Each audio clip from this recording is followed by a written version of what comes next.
Bismillahirrahmanirrahim. Assalamualaikum warahmatullahi wabarakatuh. Innal hamdalillah nahmaduhu wa nasta'inuhu wa nastaghfiruhu wa nastahdihi wa na'udzu billahi min shururi anfusina wa sayyiati a'malina. May yahdihillahu fala mudilla lahu wa man yudlilhu fala hadiya lahu. Ashhadu an la ilaha illallah wahdahu la syarika lahu wa ashhadu anna la innaka ala kulli syai'in qadir. Allahumma inna nas'aluka ilman nafi'a wa rizqan tayyiba wa amalan mutaqabbala. Amma ba'd, ma'asyiral hadirin wal hadirat minal muslimin wal muslimat rahimakumullah. Alhamdulillah, kita bersyukur kepada Allah Subhanahu wa taala atas nikmat yang Allah berikan kepada kita. Kembali kita merasakan betapa indahnya ibadah di pagi ini. Kemudian kita melanjutkan mengucapkan salawat dan salam untuk Nabi kita tercinta sallallahu alaihi wasallam. Mudah-mudahan ucapan salawat tersebut menjadi bukti cinta kita kepada Rasulullah sallallahu alaihi wasallam, dan kita berharap pula mendapatkan syafaatnya pada hari yang telah membesarkan dan mendidik kita, yang telah berjasa banyak kepada kita. Mudah-mudahan jerih payah mereka, pengorbanan mereka, kasih sayang yang mereka berikan kepada kita menjadi pahala yang berlipat di sisinya dan amal saleh yang tercatat di hadapan Allah Subhanahu wa taala. Semoga Allah Azza wa Jalla menjadikan mereka orang-orang yang mulia di sisinya dan ditempatkan pada tempat surga yang paling tinggi, yaitu Jannatul Firdausil A'la. Mudah-mudahan Allah Subhanahu wa taala mengumpulkan kita dengan mereka di dunia, ya, sebagaimana Allah Subhanahu wa taala kumpulkan kita. Ya, kita berharap kepada Allah Subhanahu wa taala, Allah kumpulkan kita bersamanya dalam surga Allah Subhanahu wa taala yang tinggi, sebagaimana Allah kumpulkan kita bersama, ya, di dunia ini.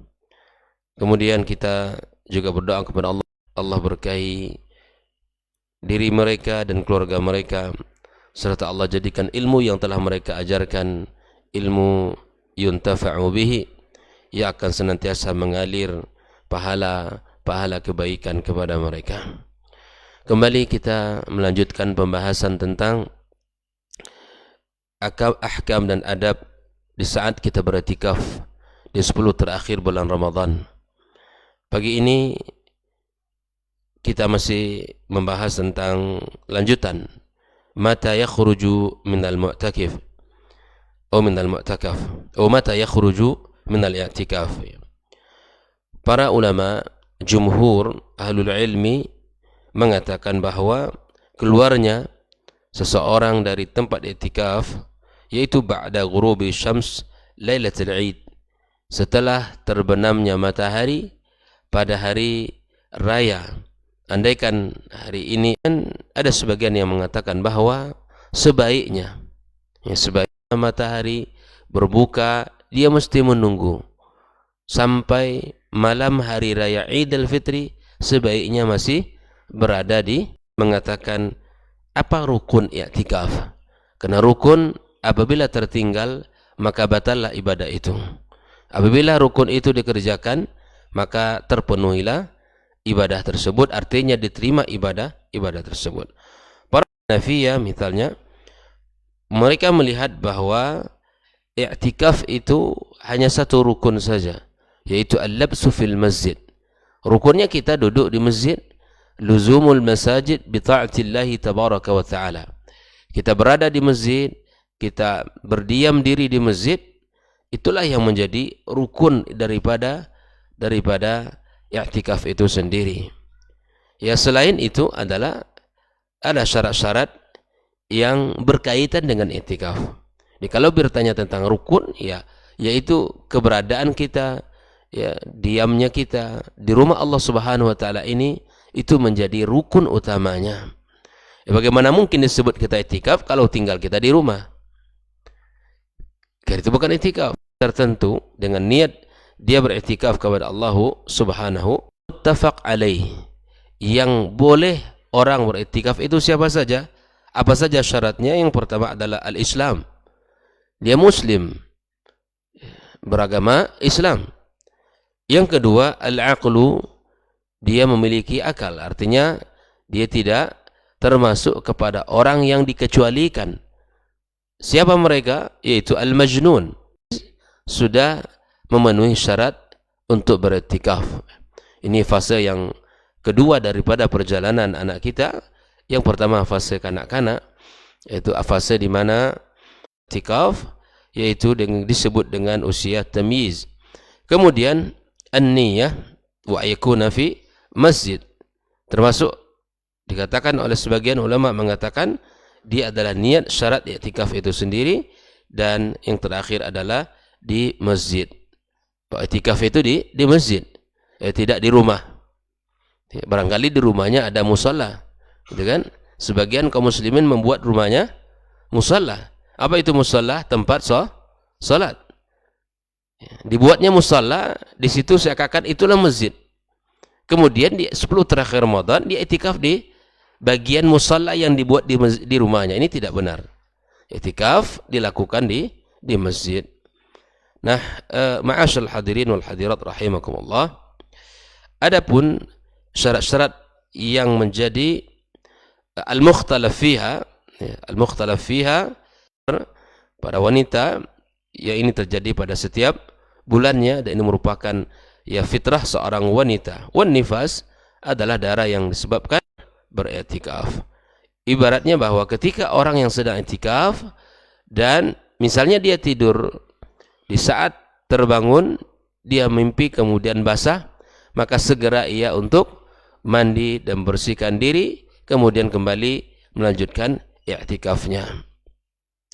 Ma'asyarul hadirin wal hadirat rahimakumullah. Orang yang boleh i'tikaf adalah orang yang sedang berpuasa.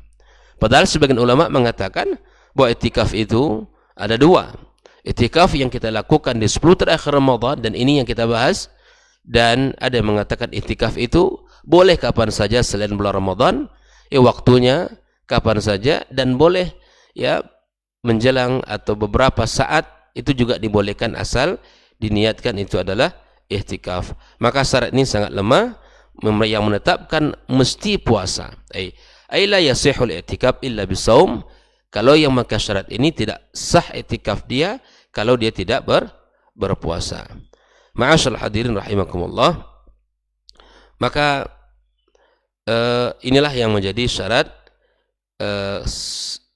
di mana bolehnya seseorang beriktikaf. Kemudian di mana tempat iktikaf itu yang disepakati oleh para ulama? Disebutkan oleh Imam Ibnu Qudamah, kata beliau, la yajuzul i'tikaf illa fi masjidin tuqamul jama'atu fihi. Tidak boleh beriktikaf kecuali di masjid yang dilakukan di dalamnya berjamaah atau salat berjamaah. Li'anna al-jama'ata wajibatun, ya, karena jamaah itu adalah wajib. Di mana di saat kita salat berjamaah itu adalah wajib bagi kaum laki-laki. Wa i'tikafur rajuli fi masjidin la tuqamu fihi al-jama'ah yufdi ila ahadi amrain.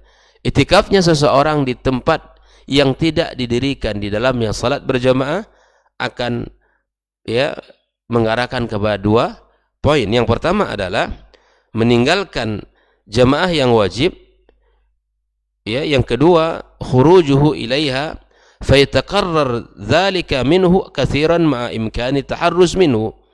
Artinya bahwa ketika salat wajib dia mesti keluar terus bolak-balik ke tempat yang mana di situ salat wajib ditegakkan atau didirikan. Nah, keluarnya seseorang dari tempat iktikaf bolak-balik, maka ini ia akan bisa merusak daripada salat atau iktikaf yang ia lakukan pada iktikafnya tersebut.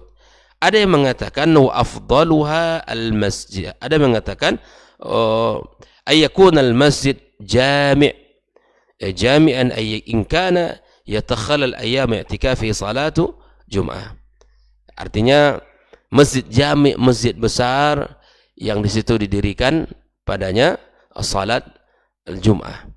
Oleh ikhwani kaum muslimin rahimakumullah, ya insyaallah seperti masjid ini juga dibolehkan karena di sini adalah ya kita dirikan salat berjamaah dan kita dirikan Jumat. Karena kalau seandainya hanya salat atau musalla misalnya yang tidak ada salat Jumat di situ, maka dia harus pergi dari tempatnya beriktikaf ke masjid yang ada salat Jumatnya, dan ini akan merusak daripada iktikafnya itu sendiri.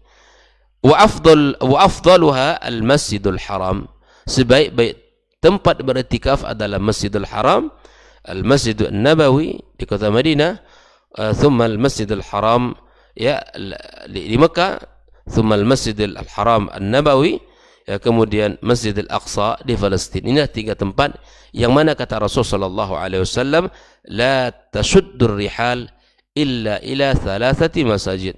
Kita tidak dianjurkan untuk bersusah payah untuk bepergian mengumpulkan uang, bahkan menghabiskan uang yang tidak sedikit. Boleh kita lakukan hal ini hanya tiga masjid ini saja. Masjidil Haram Al-Mekkah, ya, Masjidil Haram di Mekah, kemudian Masjidul Nabawi di Madinah, Masjidil Aqsa. Inilah yang warid di dalamnya dalil yang boleh bagi kita untuk bersusah payah, menabung, mengumpulkan uang, kita niatkan jauh-jauh hari agar kita bisa ke sana. Karena keutamaannya dari Nabi SAW itu sangat jelas. Masjid Haram di Mekah berapa? 2 rakaat salat di sana saja bisa menyamai 100.000 kali salat di tempat lain. Dan ini kan keutamaan yang warid dari Nabi SAW. Yang kedua adalah Masjidun Nabawi di Madinah. 2 rakaat yang kita lakukan di sana, ya, bi alfi salatin fima siwa, sama dengan 1000 kali salat, ya, selain dari di tempat lain. Artinya 2 rakaat yang kita lakukan di Masjid Nabawi, Masya Allah, sama kita laksanakan salat 1000 kali di tempat lain selain Masjidil Haram di Mekah. Di Masjid Aqsa 500, ini separuh daripada Masjid An-Nabawi. Ini baru boleh kita kita susah payah menabung, kemudian kita berniat. Adapun masjid-masjid selain ini, ya, maka tidak dianjurkan syaddur rihal ke sana. Mungkin ada masjid bersejarah, mungkin ada di situ di masjid tersebut dikuburkan para wali-wali yang diyakini oleh sebagian kaum muslimin, bahkan berkeliling ke seluruh dunia untuk mencari masjid yang di situ dikuburkan para wali-wali Allah Subhanahu wa taala, diyakini gitu. Dan kemudian datang ke sana, ya, kemudian di situ terjadilah beberapa perbuatan-perbuatan yang mengandung kesyirikan. Waliyadzubillah. Terkadang ada orang yang Masya Allah untuk ke Masjid Mekah, Masjid Madinah, ya, atau Masjid Al-Aqsa tidak ada niat. Tapi kalau untuk masjid luar biasa dan seterusnya. Inilah terkadang kesalahan-kesalahan yang terjadi di pemahaman kaum muslimin. Ya, ada orang merasa ini sebuah perbuatan yang sangat menyelisihi syariat.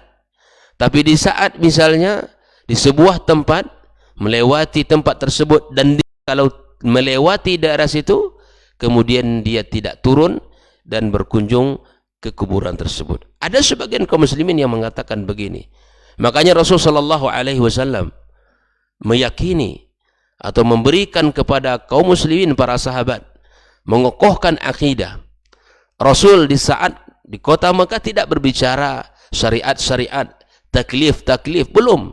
Nabi SAW membersihkan akidah kaum muslimin, mengokohkan dasar akidah. Karena apabila akidah itu sudah kokoh, termasuk hal yang viral belakangan, melakukan hal seperti ini. Orang yang bersih akidahnya, insya Allah dia akan senantiasa menjaga dirinya dari perbuatan yang apapun yang terjadi. Kita yakin hanya Allah Subhanahu wa taala yang bisa untuk menyelesaikannya dan bisa untuk memberikan solusi padanya. Ma'asyiral hadirin wal hadirat rahimakumullah. Nah, idza kharaja al-mu'takifu ba'du badanihi lam yubtil i'tikafu. Tidak akan batal i'tikafnya kalau dia keluar separuh badannya. Wala yatarattab alaihi syai' bi ittifaqil a'immah.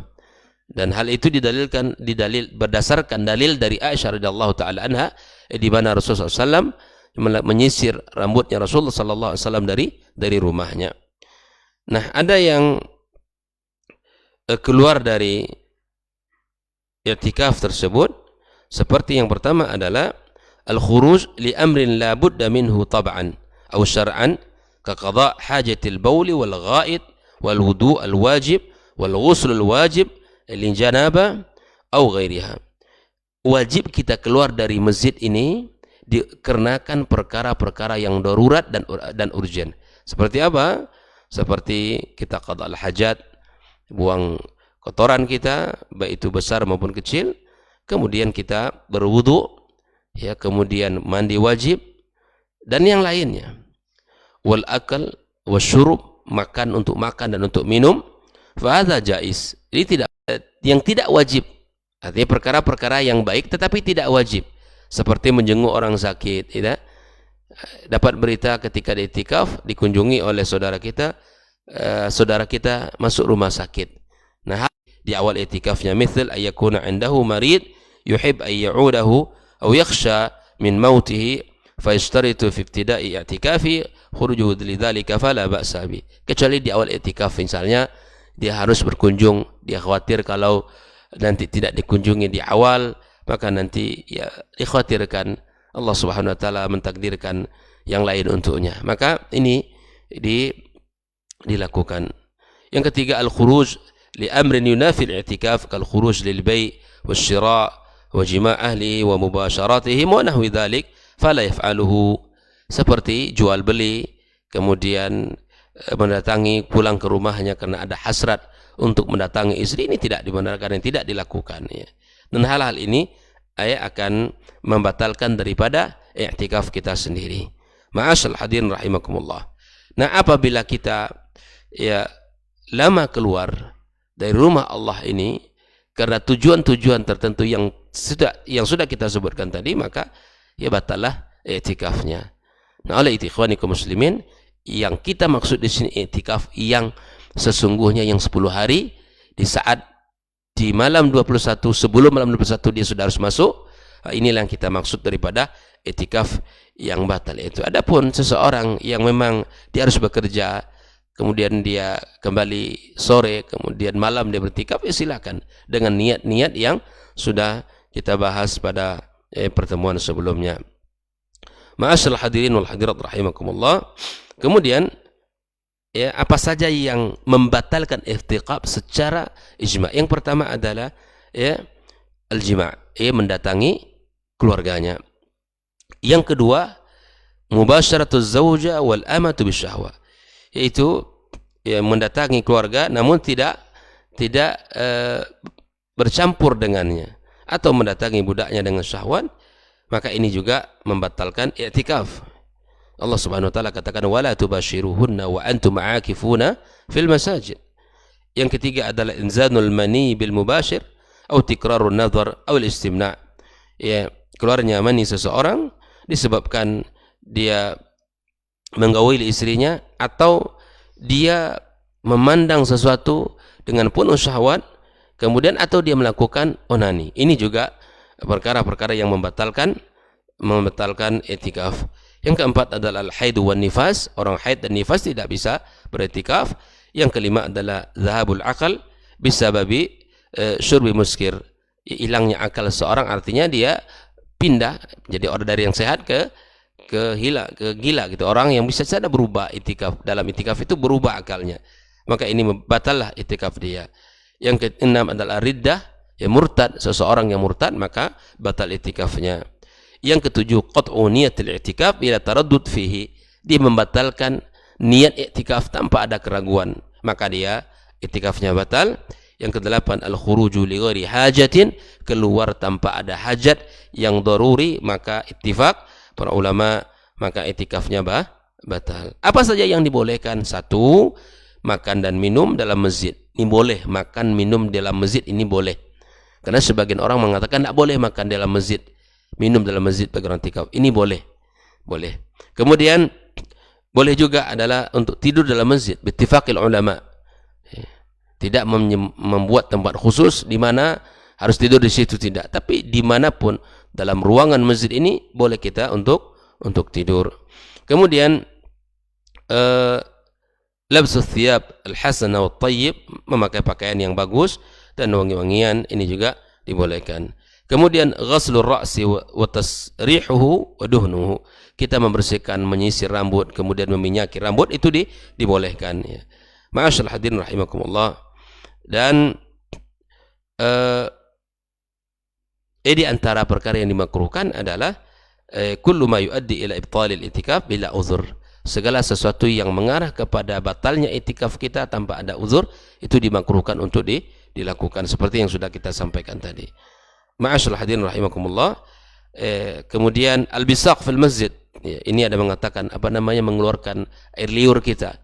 Ada orang yang barangkali batuk atau mungkin ada penyakit yang dia harus membersihkan atau mengeluarkan air liurnya terus di masjid. Di sini khilaf para ulama, ada yang mengatakan haram secara mutlak, kemudian ada yang mengatakan boleh ya, karena itu sesuatu yang tidak bisa dihindari olehnya ya, bagi orang yang membutuhkan untuk itu maka dibolehkan, karena dia memiliki ya penyakit tertentu sehingga dia harus mengeluarkan air liurnya di masjid.